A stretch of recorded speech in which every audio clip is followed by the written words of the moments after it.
estamos de volta com o programa Observadores deste domingo e lembrando aos nossos telespectadores que podem falar conosco pelo facebook.com/Observadores Marabá, que é o nosso endereço nessa rede social, e onde ficam também abrigados os links dos programas anteriores. Então, quem quiser perder um programa nosso, quiser ter acesso, é através do facebook.com/Observadores Marabá. Ou também podem nos contactar pelo e-mail observadores@grupocorreio.com.br. Nós voltamos a falar com os nossos convidados de hoje, o Dr. Marcelo Andrei, que é o titular da 23ª Zona Eleitoral aqui em Marabá, e também com o advogado Mancipo Lopes, que é ex-membro do Tribunal Regional Eleitoral. Doutor Marcelo, eu tenho algumas imagens aqui para a gente ver. Vou pedir para a Fran colocar no ar. Isso. Aqui é uma plaquinha que tem lá no prédio da nossa zona eleitoral aqui, que lista qual a área de abrangência da 23ª Zona Eleitoral. Eu lembro que Marabá foi dividida em duas, recentemente, né, em duas zonas eleitorais. Uma é a 100ª, a outra é a 23ª, a qual o senhor preside. E ela é responsável aqui pela Marabá Pioneira, Nova Marabá, bairro Nossa Senhora Aparecida, Araguaia, São Félix, Pioneiro, São Félix 1 e 2 e 3 e Morada Nova. Essa parte a gente costuma chamar de parte de cada ponte, né? O outro é o Complexo Cidade Nova. E a zona rural, né? As vilas Canaã, Piquiá e Sororó, 35 como é chamado, né? Capoeiras, Espírito Santo, Geladinho, Itainópolis, Monte Sinai, Murumuru, Patauá, Pinheiro ou Piranheira, Sapecado, Trevo, que é o PA Liberdade, Jatobá, Ponta de Pedras, Carimã, PA Alto Bonito, Brasil e Sarandi. Eu fiz questão de colocar isso aqui porque para mostrar como Marabá é grande. Às vezes a gente pensa em eleição, pensa só na área urbana. E a gente tem uma área rural muito complexa. A 200 quilômetros daqui ainda tem município de Marabá, né? Exatamente. Nós temos uma área também muito povoada que fica já quase dentro da cidade de Paraupebas. Então, é um pouco complexo também gerir isso aí, não é, doutor? Com certeza.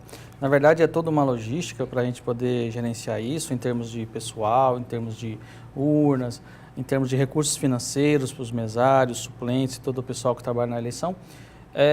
E para a gente conseguir gerenciar isso, realmente é muito planejamento, né? O Tribunal Regional Eleitoral aqui do Pará, tivemos uma reunião agora recentemente, e nos foi passado todo o plano de logística, com a questão de transporte de urnas, que vão ser realizadas aí com relação à 23ª do dia 29 e a 100ª até o dia 30.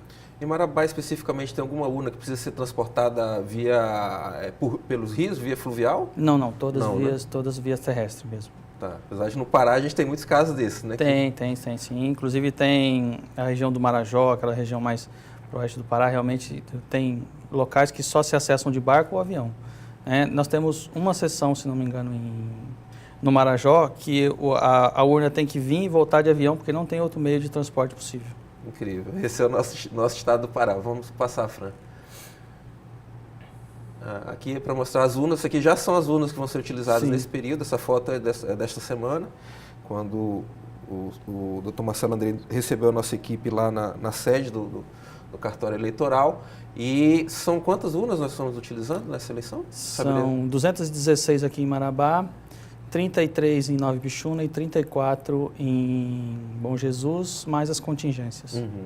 Marabá, infelizmente, ainda a gente não está estreando nessa eleição o processo biométrico, né? Não, a identificação biométrica, mas quero crer que daqui a 4 anos, ou mais tardar, talvez daqui a 2 anos, na eleição geral. A projeção do TRE é 2020. 2020? Então, realmente... A próxima eleição geral. A próxima eleição geral não, perdão. A próxima eleição municipal nós já teríamos a biometria. E eu acredito que com segundo turno. É possível. É bem possível. É bem possível. Bem possível. Né? Vamos passar aqui, Fran. Aqui apenas para mostrar nossas instalações aqui, porque eu faço questão de pontuar, Mancipo, também você que é marabaense, que diante da estrutura que nós tivemos historicamente aqui, em prédios adaptados, né, conhecendo a precariedade que era para o atendimento. O doutor Marcelo chegou a pegar. Eu não digo nem apenas pela capacidade de trabalho do fórum, mas até do atendimento do eleitor. É a casa do eleitor, né?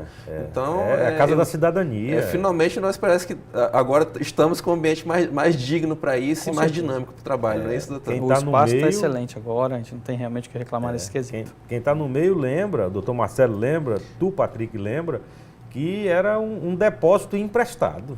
Exatamente. Depósito e emprestado. Numa rua que não quase, tinha acesso, que não tinha saída, acessível. Enfim, sem pavimentação. Lá na parte interna a coisa era muito precária, infelizmente não tem foto disso aí. E nós temos que deixar assim, como é que eu posso dizer, bem claro, é a dedicação dos servidores da Justiça Eleitoral. Verdade. Eles são incansáveis porque naquele ambiente de trabalho, fazer o que eles faziam. Hoje o conforto é bem maior e continua com a mesma eficiência. Mas com o prazer e com a dedicação que eles fazem, eles são merecedores de aplausos nossos, viu? Eu realmente fico feliz que a gente já tenha mudado, tenha virado essa página aí. Vamos passar, Fran. Tá aqui, já o pessoal... isso aqui não é desse atual processo, tá? É da eleição anterior. Mas aqui estamos próximos de chegar nisso daí, já exatamente. a inserção estamos de dados chegando nas nesse urnas, momento, né? Que é o próximo momento é justamente esse que seria a primeira checagem das urnas e o segundo, o carregamento. Eu queria que você explicasse para o nosso telespectador o que significa o carregamento da urna. Bom, a preparação é só a parte de verificação dos sistemas, eles estão ligando e tudo mais, a questão realmente de hardware, ou seja, da parte física da urna. O carregamento é a parte de dados dos candidatos. É a parte em que vai se colocar dentro da urna a imagem do candidato, a questão da base de dados de números e tudo mais, que é o que permite realmente que o eleitor, ao digitar o número lá do seu candidato, apareça a foto dele, ele possa identificar a foto, o nome, etc., partido, todos os dados, e aí sim fazer o seu voto. É o chamado carregamento de mídia, né? De mídia. Esse processo é um processo tão cuidadoso que as coligações, os partidos também participam desse... Existe uma cerimônia para isso. Né? Existe uma cerimônia para isso e, inclusive, ela é uma cerimônia aberta, né? Justamente para que seja dado ampla divulgação de que a urna eletrônica é um meio seguro de se votar. E não há possibilidade de fraude nem no momento em que os dados são colocados dentro da urna. A partir daquele momento, a urna fica isolada. Ela é lacrada. Esse é um ponto interessante que o doutor Marcelo tocou, porque existe um folclore de que tem candidatos que contratam especialistas para fraudar o resultado da eleição, inserindo votos para ele. Isso é impossível, já foi provado por A mais B. O TSE já fez perícia, já encomendou análise por especialistas dos mais renomados do Brasil. Fez um concurso recentemente para que alguém conseguisse quebrar a inviolabilidade da urna. E ninguém conseguiu. Outro ponto que é interessante, esses dados, quando inseridos, são coordenados pelo juiz eleitoral, assistidos pelo Ministério Público e pelos candidatos. Esses dados não são alterados depois de inseridos na urna. E a urna, quando tem o contato com o eleitor, ela é ligada só numa tomada, ela não tem ligação com nenhum sistema de rádio, de software, enfim, que possa criar para o candidato ou para o mal intencionado a vontade de querer alterar aqueles dados. Bom que se diga isso. Até aproveitando que tu falaste, Mancipo, eu queria colocar uma coisa que a gente estava conversando aqui nos bastidores e que os eleitores aqui da região já viram acontecer muito, que é aquele candidato que sabe que está com alguma pendência, nós não vamos citar nomes aqui, obviamente, aqueles candidatos sabem que está com alguma tendência, mas ele é muito conhecido, porque já foi prefeito outras vezes, ou é uma figura, né, muito onipresente, muito conhecida, e ele, mesmo sabendo que está com alguma pendência, se coloca num primeiro momento, que ele pode pedir um registro de candidatura, claro, né, se coloca ali no primeiro momento, aguarda ali o indeferimento e tenta continuar ali se mantendo como candidato da coligação, digo no caso a prefeito, né, até um determinado limite, e depois joga ali um substituto, que até então nós tínhamos essa possibilidade. O que mudou nisso aí? Parece que não pode mais aquele candidato de ocasião, né? Esse mais famoso ia até o final, 24 horas antes, e na véspera desistia e entrava essa figura do substituto. Eu te digo que 2 pontos foram fundamentais para a alteração da legislação. Primeiro, era a interpretação dada pela Justiça Eleitoral, isso partindo do TSE, no sentido de considerar essa mudança repentina de última hora, normalmente no sábado às 17 horas, e a eleição era no domingo. Certo. O TSE passou a admitir isso como um estelionato eleitoral, um verdadeiro estelionato eleitoral, onde o candidato aparecia como sendo ele o apto a receber os votos, e na segunda-feira se via que era uma outra pessoa eleita. Uhum. Essa interpretação dada pelo TSE, eu acredito que motivou o legislador a trazer a nova alteração. Que alteração é essa? Você tem um prazo agora limite bem maior do que esse de véspera, que é o dia 12 de setembro, em que essa data ela é fatal para que se definam os candidatos.